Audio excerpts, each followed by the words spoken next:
The following is a live presentation of CBC Sports. Hi again, curling fans. Well, what a weekend it was. The opening Grand Slam event of the season in Charlottetown, Prince Edward Island. The crowds looked exceptional and the curling was equally as great. And at the center of it all, on the final game of the event, there was Team Einarson winning the title over Rachel Homan in a back and forth battle. And how about this? 9 years ago, Kerri Einarson won the Tour Challenge in the Tier 2 event. And all these years later, winning the Tour Challenge. What a full circle moment for you, Kerri. Congratulations. Like I said, it was a seesaw battle. A 5-4 victory for you. What was it like to be on the ice and be in that battle against a team you know so well? Oh, thanks, Devin. Yeah, it was a tight battle. It was definitely a battle of who took advantage of the opportunities. Both teams were given opportunities, and I know some of them were like uncharacteristic misses, but we took advantage of those opportunities, and in 7 was looking a little scary that we were going to give up like 4 or 5, but Val made 2 great draws, and we got a few misses out of Tracy, and then I made a couple nice hit and rolls. So yeah, it was definitely a back and forth battle. It's always a battle with Team Homan, and they've been one of the best. Knew the broom was in the right spot, so when I let it go, I knew didn't overthrow it this time. Like in the third end, when I hit and rolled out, I was super bummed. I was like, oh man, you can't lose points, like leave points on the table like that, especially against a team like Rachel. So yeah, I just made sure to nail that kick speed, and I let it go, and Dawn held it straight, and yeah, then we won. Just clean. The best words, the best words in curling. Of course, you're alluding to Mike McEwen. What a situation that was, Kerri, to have Dawn on the team at second, one of the best front ends ever to play the game. And Coach Mike McEwen filling in for Coach Carruthers. Maybe just tell me what it was like to see these 2 lovebirds, there they are, taking a championship selfie. Just being together and helping you win this, because Dawn has been great for so long, and there she was with your team winning another Slam title. Yeah, both Dawn and Mike are great athletes, great for the sport, and so lucky to have them join us this past week. So and yeah, poor Reed had to get on a flight home, so he was bummed that he couldn't be there. So we asked Mike to step in, and he did a great job. And when we're doing our pregame talk, Dawn was like, oh my God, this feels so weird having you here. But it was nice. He just laughed it off, and he's super easygoing. So yeah, it was great. And the selfie afterwards, that was awesome. And you know, I've played with Dawn a few times and played against her lots, and she's such a great person on and off the ice, teammate, and all around just great shooter. So on one side of it, you had the veteran presence of Dawn McEwen, and then on the other side of it, I believe it was Krysten Karwacki's first Slam title.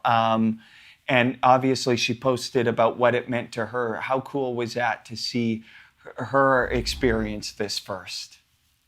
Oh, it's amazing to see that. And I didn't even think of it actually, because we've curled with her for so long that she just feels a part of this team. And when we all win together, right? So I know that this time she was on the ice with us, playing her role, and she did an amazing job. She's such a great person on and off the ice, and we're lucky to have her as an alternate. I love, Kerri, that you pointed out it feels like she's a part of the team, because she has been a part of this team for a while now. And you know, as I was reflecting on your victory, it was powerful to me to think about the fact that 50% of this team is different. And I wonder what that's been like for you. I wouldn't go into to suggest, Kerri, that maybe you would have to find an identity with this new lineup. Maybe you did. But what has it been like for you to navigate these changes and yet still excel? It's definitely been challenging, that's for sure. After last season, we were all pretty down and what had went down. So we, throughout the summer, took the time off away from curling, didn't think of curling, and then got excited again come August when we started training. And, oh, sorry, the camera went off. And yeah, we're just super excited and to get the season going. And then we're at our training camp, and then all of a sudden Shannon's knee started bothering her. And I was like, oh no, not again.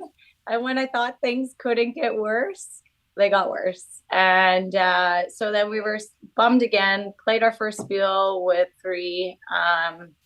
It was challenging. It's so hard to play with 3. And especially with Krysten just stepping in and filling in that role. Yeah, it was tough. And then playing in the points bet, it's a one and done spiel. And we had Laura filling in. Laura's a great shooter, great person, and we enjoyed having her for the one game that we got to play. And that game didn't go our way. So we just kind of sat down, put that aside, and we got excited for the slam and to play with Dawn. So yeah, we lost our first game, and so we just sat down and we're just like, let's take all the pressure off of us, just go out there, have fun, enjoy the game that we love, laugh, do whatever it takes to win this thing. And that's what we did. And we all curled amazing, right from lead to skip. So, and it showed up there. Hey, for you personally, Kerri, I mean, you've won everything. You've been at the top of the game for so long, but I wonder if this was important for your confidence and just for you to say, hey, we can still do this. How important was that? Oh, it was extremely important for my confidence and everyone else's to know that even though we're missing 50% of our team and all the things that we are going through, that we can still persevere and push through all of these hurdles that have been thrown at us. We know, of course, for Brianne, that the hearing has taken place. I understand, Kerri, that we're expecting perhaps a ruling this month. I don't know. Don't want to put you on the spot because I don't think there's a lot you can say at this point, but that's the sense I'm getting, is it's just a waiting game at this point. Yeah, I can't really touch too much on that subject, but yes, it's just a waiting game. As much as you know and I know, I don't, that's all I know. So it's, right. We haven't heard anything yet, and I'm really, really hoping that we hear something soon. And just to update the audience and to be clear, because I get asked it a lot, Kerri, of course, we know that there was an appeal made to the Court of Arbitration for Sport that took place last month. And so now they're deliberating and they will hand over their ruling anytime, and we will learn the fate of Brianne Harris. Of course, we know that it was jarring for you and so many others, Kerri. So we will await that, and of course, we will track that story. Okay, listen, I am just arriving back in Canada from the Paris Olympics, and now we're already talking about the Milano Games, Kerri. Where's the sense of urgency and intensity for you as we look to the Milano Games a year and a half away?